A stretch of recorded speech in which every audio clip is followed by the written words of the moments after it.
สบายดีมาพบกับพวกน้องจากลาวสกินเทคสำหรับคลิปนี้พวกน้องจะมาบอกวิธีการพิมพ์เบอร์เสื้อด้วยมึกซับลิมิเซนในการใช้เป็น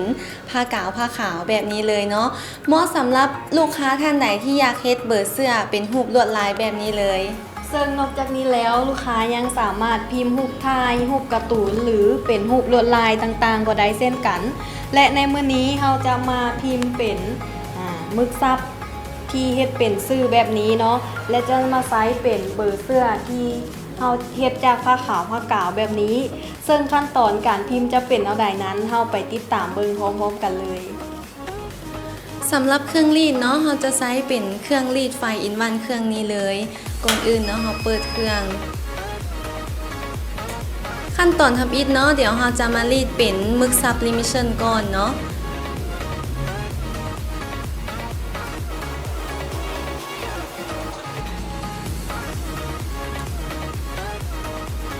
สำหรับขั้นตอนนี้เนาะอุณหภูมิเราจะใช้อยู่374ส่วนเวลาเราจะใช้อยู่30วินาทีเนาะจากนั้นนำเจียซับของเรา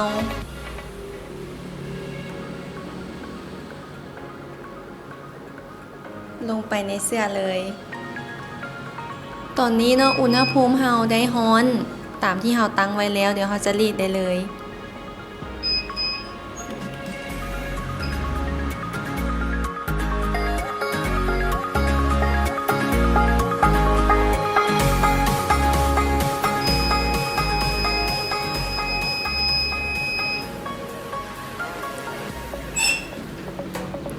หลังจากที่เรารีดมึกซับเนาะเป็นที่เรียบร้อยแล้วต่อไปเดี๋ยวเราจะมารีดเบอร์กัน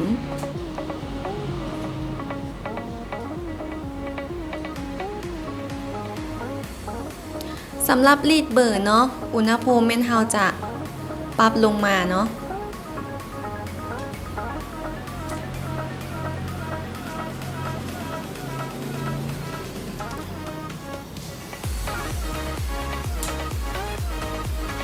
ผ้ากาวผ้าขาวเนาะเราจะลอกออกแบบนี้เลยจากนั้นเราก็วางลงไปในเสื้อของเราเนาะ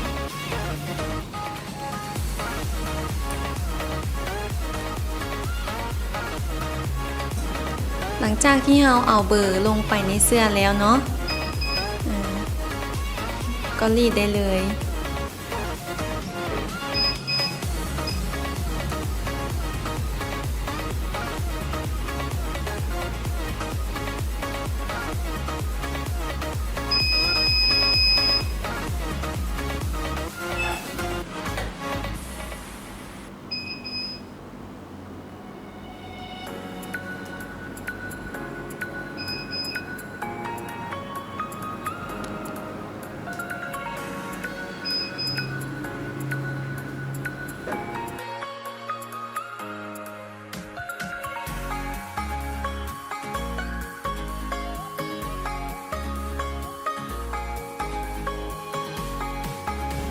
ก็จบเป็นที่เรียบร้อยเนาะสำหรับวิธีการพิมพ์เสื้อของเราซึ่งรูปภาพก็จะออกมารูปลวดลายแบบนี้เลยเนาะสามารถวางขายจำหน่ายตามท้องตลาดได้เลยเจ้าแม่นแล้วสำหรับลูกค้าท่านใดที่สนใจธุรกิจงานพิมพ์เสื้อสามารถสอบถามมาได้ที่เบอร์นี้และอินบ็อกซ์มาได้ที่เพจลาวสกินเทคสำหรับมื้อนี้น้องทั้งสองก็ต้องจบคลิปไว้เพียงเท่านี้พบกันใหม่ในคลิปหน้าสบายดี